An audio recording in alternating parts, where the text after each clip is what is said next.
Welcome to the Entree Pastors Podcast on YouTube. This is a show that helps pastors think, act, and thrive as prosperous entrepreneurs.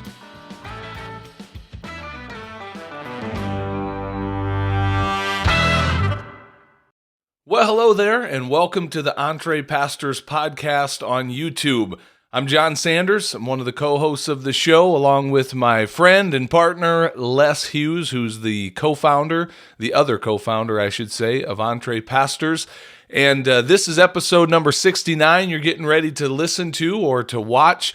And I'm really excited to introduce you to the guest on our show today. His name is Eric Hoke, and the title of this episode is Helping Pastors Find Corporate Jobs.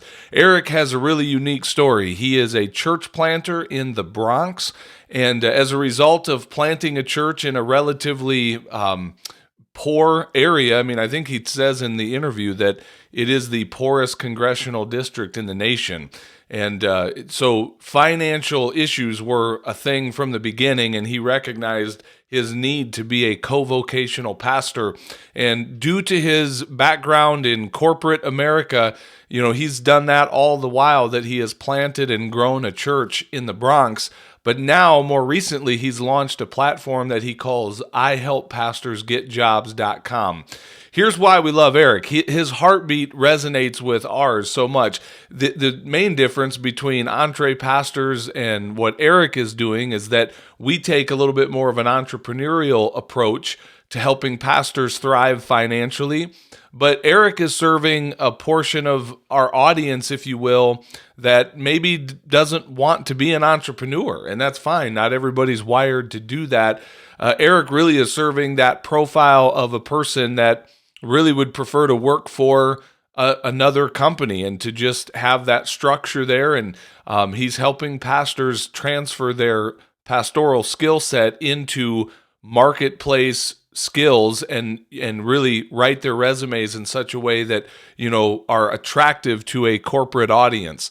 And he's finding a lot of success helping pastors get those types of jobs that are flexible to their ministry schedule, in many cases that allow them to work from home, and then bring that necessary and needed extra income. So this is a really good conversation. Can't wait for you to meet Eric. Without any further ado, I introduce you to the interview we did with Eric Hoke. Check this out. Well, Eric, welcome to the Entree Pastors Podcast, my friend. We're delighted to have you on the show. So glad to be here. Thanks so much. Man, I don't remember how you and I got connected, but I think I just seen something pop up on Facebook about your platform, ihelppastorsgetjobs.com.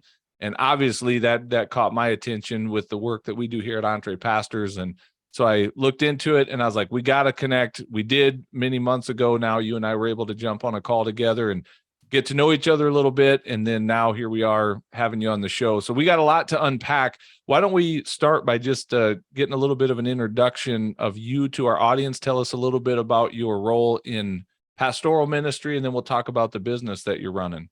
Absolutely. So the easiest way to sort of describe what I do from a ministry perspective is I am a co-vocational church planter. So in 2017, I planted All Saints Community Church in the South Bronx of New York City. So for your listeners who are not familiar with New York City geography, most folks think of New York, they think of Manhattan, the long skinny island with all the big buildings. North of that is a place called the Bronx. That's where Yankee Stadium is, the largest urban zoo in America. And the place where we planted our church is actually the poorest congressional district in the country, which exists in the most expensive city in the country. So needless to say, when I planted a church there, I realized pretty quickly, it's going to be really hard for me to sustain my lifestyle just taking tithes and offerings from this church. I need to do this thing that I've been reading about for a few years, but always kind of blew off, which is becoming bivocational or co-vocational. So at the mature and ripe age of 29 years old, I went from Bible college, seminary, youth pastor, executive pastor to a management consultant at a New York City for-profit. And I was able to do that while I got the church kind of off the ground. And I had this idea that, I'm going to do this for a year or two. And once everyone hears my dynamic preaching and my world-class leadership gifts, and our church blows up to 200, 300 people, then I'll quit the management consulting gig and I'll just focus on the church full time. Well, 5 years and one pandemic later, our church is still not there. and I'm still doing the co-vocational thing. I've actually found it to be a really great way to sustain ministry long term, particularly in a place like New York City, where churches are by nature smaller, where cost of living is very high, and for all intents and purposes, it's a post-Christian environment. And after the pandemic, I think a lot of folks have begun to open their eyes, like realize, wow, this is actually not just a one way of doing ministry. This is going to become the future of doing ministry for a lot of pastors. When you were at that point of decision of like, man, the church planting gig's not paying all the bills here, I need to probably do something else. Was that a pretty easy decision for you to make, or was there some mental hurdles you had to overcome to be a pastor that's also out in the marketplace doing something? That's a great question. I get asked that one a lot. And given the context where I serve, most people have multiple things they're juggling to make ends meet. Pretty normal. I don't know many folks in my church who go to work from 8 to 5 and come home and watch Sports Center. Most people are doing multiple things to keep the lights on. So I think I was already in a frame of mind that said this is part of the cost of living in this great city. So that was the first one. And also, like both of you, I'm a go-getter type A sort of person. So I was not the type of guy that wants to spend 40 hours a week sitting in his study, preparing a world-class sermon for Sunday. I'm more of a person that likes to be with people, be engaged, be active, doing multiple things. So I think the biggest challenge for me, Jon, full transparency, was not I need to do this. The biggest challenge for me was, oh, I have to keep doing this for the foreseeable future. That was certainly a tough spot of it. I'm a father of 3 children, all under 4 years old. So I'm juggling a lot, and that certainly can be much. But I've also found that building a team and having folks around you to help you carry out the mission does make it a lot more manageable. Yeah. Now, were you born and raised in New York City? I was not. No, I'm a corn-fed kid from the middle of Pennsylvania. My parents raised me in a little town north of Harrisburg, so 5,000 people, one stoplight sort of town. And my parents tell me ever since I was very young, I said, when I grow up, I'm gonna move to New York City. And they said, okay, Eric, that's what everybody says in this little town. No one actually does it, but yeah, my wife and I moved here in 2014 and haven't looked back since. So that was 9 years ago now. Wow. So tell me about this platform. Your platform's a little different than ours, and we'll kind of explore some of that. But we're challenging. What's the same is that we're celebrating pastors being out in the marketplace, like, and doing something in addition to their pastoral ministry, having some ministry out in the marketplace. That's the common denominator. Where we are a little different is that you are focusing on helping pastors get jobs out in the corporate world, not so much entrepreneurial, starting their own business, that sort of thing. And I love it because that's speaking to a large percentage of, kind of personality profiles. Not everybody wants to go start a business and have the hustle and the grind of getting that going. So how did you start that? I mean, feel free to tell us a little bit more about your platform and how did you start, seeing the need for it and go about building that platform? Absolutely. So, a little bit of backstory. The last week of February, the public schools in New York City all shut down for like a midwinter break. So every New Yorker does what every person in Florida hates. They all come to visit the same week. So everyone Nice. hops in their cars and their planes and ascends to Florida to escape the New York City winters. My family did the same. We hopped in our minivan and we drove down to Miami. And I was, in Miami with my family, with my kids, kind of enjoying the vacation. And those kind of thoughts that I shared earlier with some of my mentors and friends kind of pushing me to this idea of, hey, you should really find a way to help pastors do what you did, kind of rebrand themselves, remessage their skills, get into the corporate environment, pursue a more co-vocational way of doing ministry long term. And that was like the first time I really gave it serious thought. And the first step I did was I called a few friends of mine who are in that space. And I said, listen, I'm sure there's somebody out there who already does this. Tell me who that person is so I can go back to enjoy my vacation. And 3 phone calls later, realized it wasn't really anybody that was working specifically with pastors to help them, get into the marketplace. I know what you guys do is more startups and doing your own business, but in terms of breaking into the corporate world, that didn't really exist. So I thought, okay, I'm going to go back to New York. I'm going to make a very janky $12 web page on Google websites, lead generating PDF. I'll put it out there and see who bites. And that was in March 2022. And now we have about a 600-person mailing list of folks who receive my newsletter every Monday morning, job search tips, things of that nature. as well as folks who engage in different ways as well. The biggest selling point for a lot of pastors is the resume rewrite. They have all this experience and this great experience in ministry, but they have no idea how to translate that to a for-profit hiring manager. So they send me a job they're interested in. They send me their ministry resume, and I go ahead and do my magic on the back end. It's been really exciting. We're seeing pastors who have spent 10, 20, 30 years in vocational ministry getting callbacks from corporate companies within 12 to 24 hours because they're learning how to re-message their valuable skills in a way that makes sense to those reading the resume. Describe for us, if you will, because I've got to believe there's a lot of pastors out there that would share maybe more of my background. First of all, I've never been in corporate America ever.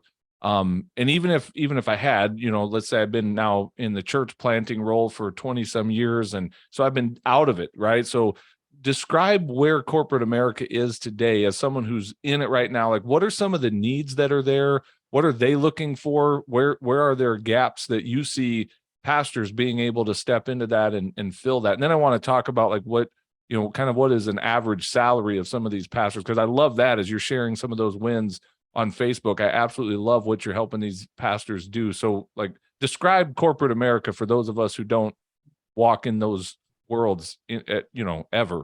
Yeah, definitely. Well, COVID-19 has certainly changed corporate America. And I think it has for a very long time, if not indefinitely. So what's happening now, kind of 2022 at the time of this recording, is there's this experience that a lot of people are having called the Great Resignation or the Big Quit.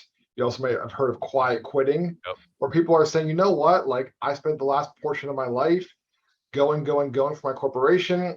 I'm tired. I'm burnt out. The pandemic made me realize I value my health, my well-being, my family, more than I value, climbing a corporate ladder. So there's a huge gap right now in the job market. Last I read, there was 5 million more open jobs in America than there were unemployed people. Wow. This is, in my view, just a huge opportunity for folks like pastors who are career changers to kind of break into those jobs.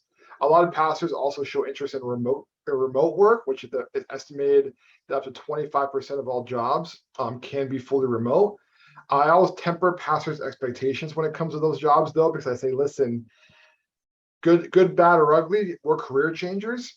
And when you hire a career changer, you're taking an inherent risk. So if you apply for that job that's remote, you're competing against the whole entire nation. If you apply for that job in your community, you're competing against local talent, right? So I'll often coach and advise pastors instead of saying, hey, I want to go work at a tech company based in San Francisco, even though I live in Nebraska.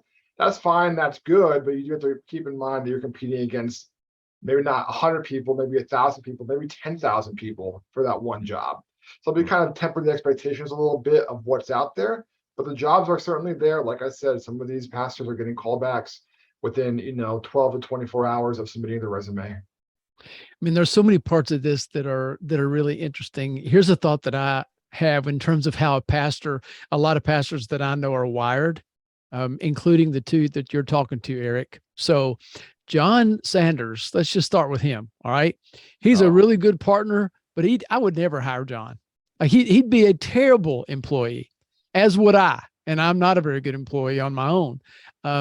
God's gifted us to lead, but you know what I'm saying? So my question, I guess, is, can you share maybe some anecdotal things or trends that you see in terms of pastors that are not used to, maybe for a while at least, they have an answer to someone else as an employee, maybe a board or some elders or deacons, but that's different because you're a servant leader in that capacity. Sure. So what does it look like, man, when a lot of these guys aren't in the lead chair anymore? Hey, before you answer that, I just need to defend myself real quick, Eric. Go ahead. I just went back into the workforce 7 years ago for the fire department, and no less, it's legit what you're saying, because I went from being a lead pastor of a multi-site church with staff under me and all this to now I'm bottom of the totem pole cleaning toilets again as a firefighter, taking orders, not giving orders. Nobody called to ask me what direction they thought we should go on anything. And for me personally, that was very attractive. Like that was a very refreshing season of life for me to be able to step into that role and tell me what you want me to do. And I hope my employer is not listening to this. I am a very hireable person, Les, but I know what you're trying to say. So go ahead, Eric. No, I know exactly what you're trying to say too. And that certainly is a blocker for a lot of pastors saying, hey, listen, I've been the top dog for years. I don't want to go, be a number cruncher at some company. And kind of the way I share with folks is like, listen, we have this image of work.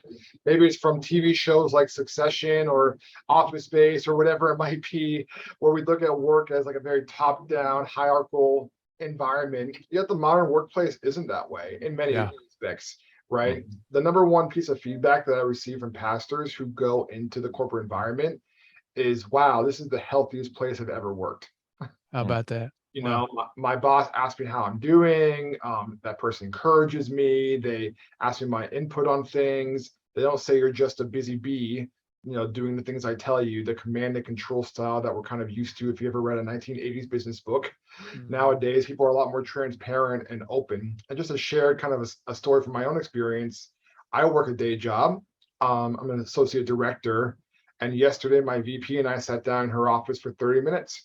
And she was asking me questions of something that we think I should do for a project, that we should do for a project. So I believe that that view that we have of work is lower than is the truth of how most folks are working in the corporate environment. Of course, there's gonna be one person that gets a job, as I'm gonna say, my boss is a jerk. I can't believe listening to Eric, but I would say by and large, the folks that are finding roles are saying, wow, this is actually a really healthy, solid environment. And to Jon's point, I mean, a lot of pastors are really excited about the thought of, you know what, on Friday afternoon at 5 p.m., my work day is over and I can go, enjoy a cup of lemonade and sit by the pool and no one's going to call me. And this is kind of nice. So are most of the, or how does that go? You may not have percentages, or you may have an idea. How many of those pastors then that you're serving are really wanting out and kind of a healthy off ramp versus those that are saying, hey man, I need a bump here. I need to supplement my income? Yeah, I do have the data on that. So I do a free coaching call for anybody who is interested. And I find that I sort of track how those go. So half of all those calls are what I call tire kickers. All right. That's the person that just, the guy that calls and says, I want a new job in 18 months. I say, well, call me in 18 months because I can't really do much for you today. Right. They're just kind of curious. 40% are that first group that you're describing, saying, I just want to get out of ministry completely. I want to find a new thing to do. I want my weekends back. I don't want to be in this seat anymore. And then 10% are the, hey, I need to really rethink how I'm funding my ministry because I can't continue to draw salary in addition to leading this church. It's just not going to work. We're going to be out of money in half a year. That's about the final 10%. I would love for that to be 100%. That has not been the case. It's been about 50% are just, interested. 40% are, I'm leaving ministry altogether. 10% are thinking more strategically about long-term co-vocational options. Eric, for us, when you talk about those two groups of people, the pastors that are wanting out altogether, I want to just do something totally different versus the pastors that say, I need to just bolster my income. I don't know. I'd like to hear your thoughts on this. We have like our arms are open to both. I know there's kind of, at least in the world I came up from and grew up in the church, like that was not a celebrated position for a pastor to encourage them to quote unquote quit. Like there's this weight and burden of calling that this is a lifetime sentence. And if you quit or leave early, man, you're disappointing a whole bunch of people, not the least of which is God. I don't feel that way. I feel like we need to have a really grace-filled message for that pastor that says, I need to be done for forever or for a season. I need to step into a different role and help them see how that role is still ministry, that they're never going to fully escape that calling. That doesn't mean that calling has to be fulfilled by leading a local church. Like, what say you to that? How does your interactions go with that 40% of pastors that are like, just give me a job. I want out of this other role? For sure. I think one of the most unique challenges is the pastor who feels like I'm forsaking God's calling on my life because I'm leaving full-time vocational ministry. And I always help them reframe, number one, who told you your forever calling will be drawing a salary from the church and that's it forever? and anything less is an unfaithful Christian. And they stop to think about it and say, well, I guess, a professor at Bible college or my dad or my childhood pastor portrayed ministry as you do it, it's your only job. You said something, John, I don't know if it was a slip or not. It's a life sentence, right? And that this is it. If you do anything else, you're somehow, diminishing the call that God has on you. So I helped them identify who was that person that put that in your mind. And sometimes it's self-inflicted. And I oftentimes say, well, why don't you go back to that person if they're still living and say, hey, I can't afford to stay on salary at my church, stay on staff at my church. I can't do anymore. Can you help me fill in the gap? And see what they say. That's good. And see what they say. They're gonna say, oh, I can't do that. Sorry. So, well, we can talk here all day about, you're forsaking God's calling on your life, but until you're willing to, help foot the bill, I don't think there's any shame in saying I'm going to be proactive. I'm going to provide for my family, and the reframing that I give, I'm going to expand my ministry in this capacity. There you go. I'll share a cool story. When I first became a management consultant, I was on the 16th floor of an office building overseeing Bryant Park.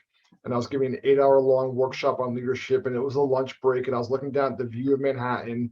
And one of the participants that was in the class with me was a middle-aged man, probably in his 50s. And here I am, barely out of Bible college. And he comes up to me and he goes, I have a question for you, Eric. I'm like, yeah, sure. I thought it was maybe related to the content. And he asked, how do you stay so positive? I've seen you around the building, around the office. You always got a smile on your face. You're always wanting to talk to people. And I share with this person on the 16th floor of this Manhattan high-rise overlooking Bryant Park. I said, oh, my faith. My faith is what drives my life. It's not my mood. It's not my paycheck on Friday. It's my faith. And I had this conversation. It wasn't, a 20-minute conversation. It was a 2-minute conversation about my faith in a for-profit secular organization with a man who probably would never wander into my church. Yep. And I share that story often with pastors to think through, wait a second, maybe I've realized I bought into this bill of goods that says you have to do this only, or else you're somehow, not doing what God called you to do. With, hey, rethink that a little bit, expand your horizons a little bit. Imagine the opportunities that you would have outside of these four walls when you get them. Wow. You know what I just thought about? You all have ever seen those signs that a lot of churches have them either on their doorway going out, or sometimes it's a sign on the parking lot, but it's a sign that says you are now entering the mission field. Have y'all ever seen those signs or seen that? I just dawned on me, Eric, as you're telling the story, based on that.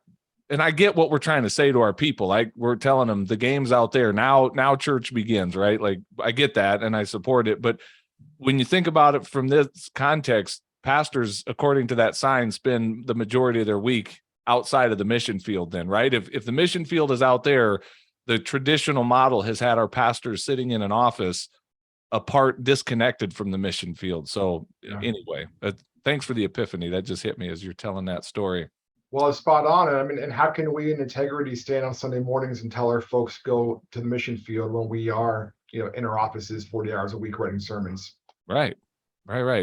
Yeah. So no, again, I don't want to throw shame the way of a pastor that's the role they're in. They were told this is what being a pastor looks like, and they've been serving in that model really well. But it's the value that I see of getting our pastors back out into the workforce, right, and into the marketplace, not to mention the income that it brings for their family, but it puts them front and center where ministry is really happening with, like you said, Eric, with people that probably aren't coming to our church this Sunday. They're not walking through the doors of our building.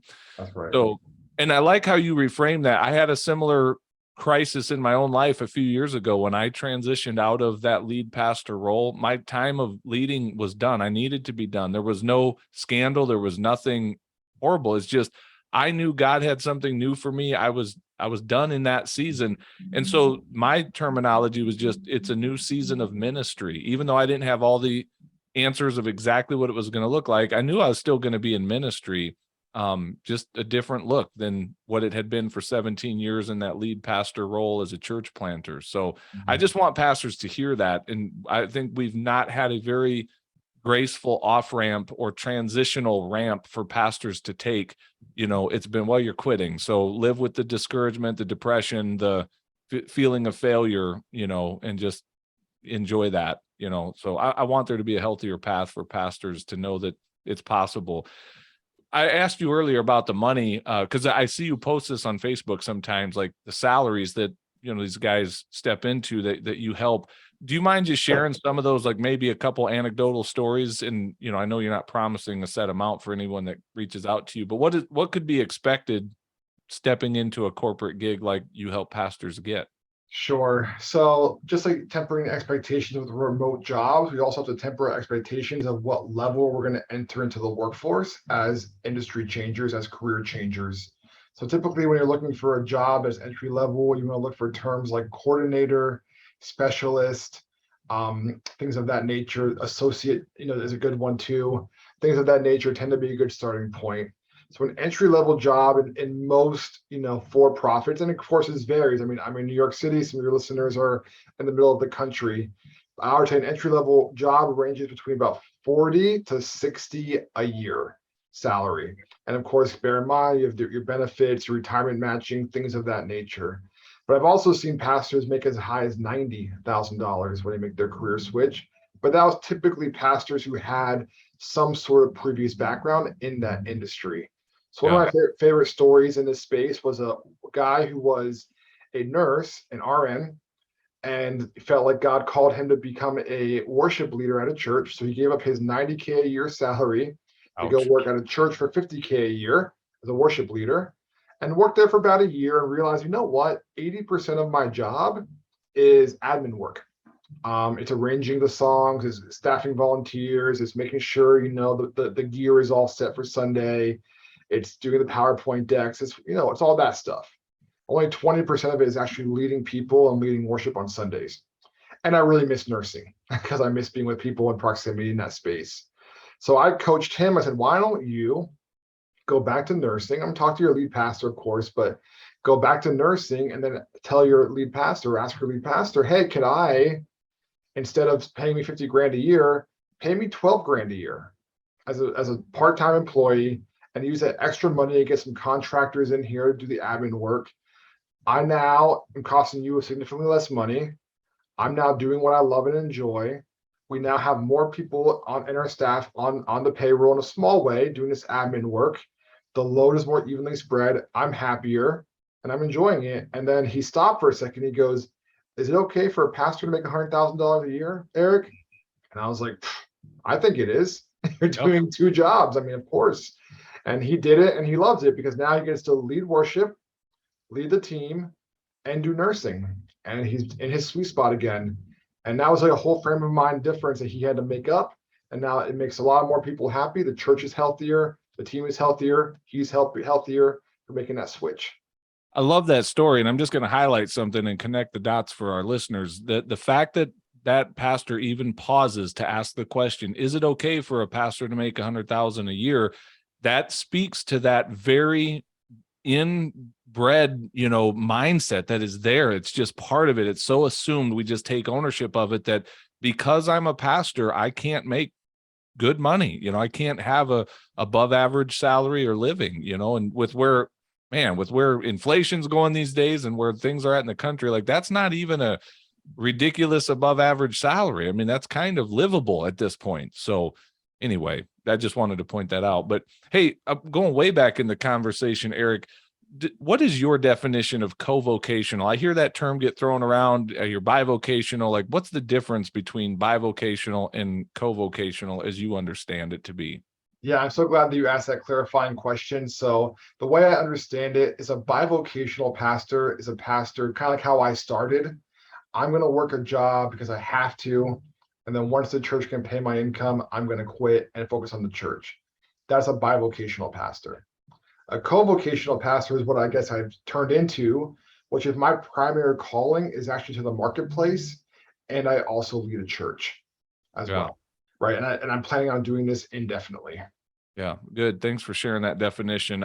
It's taken me a while to kind of get that square in my head. When I first started hearing the word co-vocational a few years ago, it took me a long time to what? So they both have a job outside the church, but it's all about kind of that mindset and approach. One sees it as a necessary means to an end. The other sees it as something to be embraced and you couldn't Part of the ask me to mission. give this up. Yeah, part of Yeah. their mission. That's I mean, good. here's the easiest way to think it. Bivocational, I have to do this. Co-vocational, I want to do this. Yeah. So is your role, I'm assuming it's a full-time 40+ hour a week gig in the corporate setting? That's right. That's right. I work 40 hours a week for an organization training young adults, 18 to 29-year-olds, on resumes, on skill building, helping them get for-profit jobs. So this, I help pastors get jobs, is right in the lane of what I do professionally as well. But yeah, I mean, it's kind of a wild thing. I preach at my little, storefront church in the Bronx on Sunday mornings, and on Mondays I put on, my business suit and hop on the train and go to Wall Street. I love So it. that's my MO, and it's actually really helpful because we're a mobile church right now. And after I'm done preaching, nobody ever complains about helping Pastor Eric tear down the service because they all know he's going to work tomorrow morning just like I am. So let's get it done. I love that, man. I love that. So tell us a little bit about your business model, if you don't mind. So, I mean, again, you not only are you working a corporate job, but now you're building this platform, which I believe probably has tremendous potential to turn into another stream of income for you. So, like, what does that look like? How do you work with pastors? How's your fee structure set up? Tell us a little bit about that. Absolutely. So I view this as a business tree. Business in the front, ministry in the back, or vice versa, however you want to look at it. But one of the angles that I took for this approach was actually based from the language learning app Duolingo. So I don't know if you have the app on your phone, but it teaches you how to learn a new language. And their business model was that we never want cost to be a barrier for someone to learn a new language. So 97% of people that have Duolingo, including myself, don't pay anything. And then 3% pay for more premium services. So I help pastors get jobs. 97% of the people that subscribe to my newsletter or involved with me in any way, hop on a coaching call, don't pay anything. And then 3% do. So the 3% that do, the first is a digital learning community. That's $20 a month. And that's really designed for the pastor who's like the tire kicker that I said earlier. I'm not in a rush to get a job, but I'm curious. I want to learn. I want to explore what this could look like. And we have bi-weekly Zoom meetups where I talk about everything from LinkedIn to interviews. We have special guests come in like recruiters. It's really an incredible community where pastors are meeting twice a month to gather. That's the digital learning community. The second thing, like I said, is the top seller. That's the resume rewrite. That's the pastor that says, hey, listen, I found this job. It looks really cool. I have a ministry resume. I have no idea how to message my skills. Can you go work your magic? I say, not a problem at all. That's $500. So they give me $500. They give me their resume for ministry, the job they want, and then I give them their polished resume. One other thing I do there as well is I can go into LinkedIn and figure out who the hiring manager is or the recruiter, and then provide a canned email to that recruiter or hiring manager, which really is the linchpin to getting an interview faster, because a job might get 1,000 applicants. Well, how do you sort through who's really serious about it and who's just angry at their current boss, right? You do that by showing and being proactive. You have a question, Les? That? Yeah. Do you do that as the applicant with his permission, or do you do that as a representative? Oh, I'm sorry. I was a little bit unclear there. I send that to the applicant and say, hey, if I were you, I'd reach out to this person and I would say this. And then they have an extra step in the process as well. Yep. Plus a resume, plus the intro email, all laid out for them. That's for the people who are getting the callbacks in 12 to 24 hours. And the last one is for the pastor who says, listen, I need to hit the gas and get a new job as soon as possible. This is the pastor that just, maybe lost their job or they're on a transition. And that's the whole coaching package. That's 3 resumes, 3 cover letters, 3-hour-long coaching calls, unlimited text and email support for 90 days, 3 months. And that costs $2,500. And the way that works, if you get to day 89 and you say, okay, this was not worth my time or my money, I'll give you a full refund, no questions asked. But for every pastor who's gone through that, it's only been 2 so far, both have secured employment within the 3-month time frame. But that really is designed for the person who's like, no, I need a new job ASAP. Yeah. I love that, man. I love the business model. I love how you're serving pastors, and just a great idea. I help pastors getjobs.com. So I'm assuming that's the website they go to if they want to learn more and connect with you, correct? Yep. Hop on there and you'll click on free PDF. That's a 20-page PDF I described after my trip to Florida. that kind of gives you some of the tricks and tips. And then you'll look on your email for a newsletter that you'll receive from me every Monday morning. Good stuff. Well, hey, Eric, if you got a few extra minutes, Les and I want to invite you into our backstage. We'll show you what we've done with the place back there. It's pretty cool. Last week it was shut down because they were renovating our pool, but it's open this week. So we're going to take you backstage if you're good with that. And before we hit record, you were talking about 4 types of jobs that pastors should look for.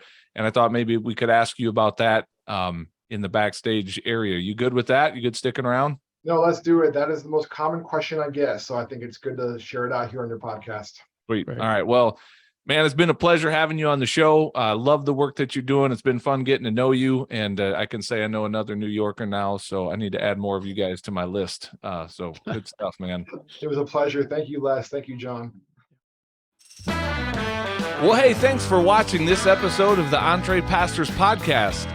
Make sure you hit that subscribe button so you can be notified every time we release a new episode.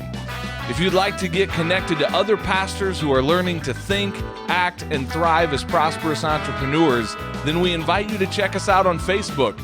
Just search for the Entre Pastors Connect group, answer a few of our simple questions there, and we'd love to include you in the conversations.